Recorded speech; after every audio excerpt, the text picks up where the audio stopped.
যেতে চাই। গীতিকার শ্যামাপদ রায় স্বয়ং।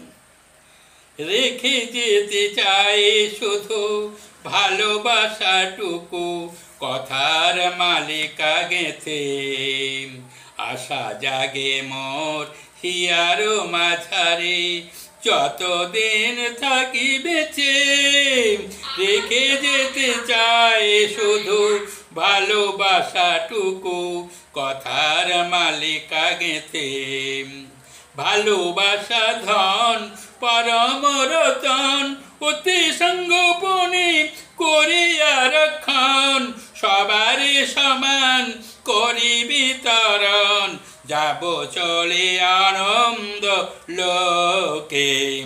রেখে যেতে চাই শুধু ভালোবাসাটুকু, কথার মালিকা গেঁথে। কথা রয়ে যাবে, আমি চলে যাবে, গাথা মালাখানি অমরত্ব পাবে। পরশ মনে পরশ পেয়ে, গনে গলে শোভা পাবে। রেখে যেতে চাই শুধু ভালোবাসাটুকু, কথার মালিকা গেঁথে।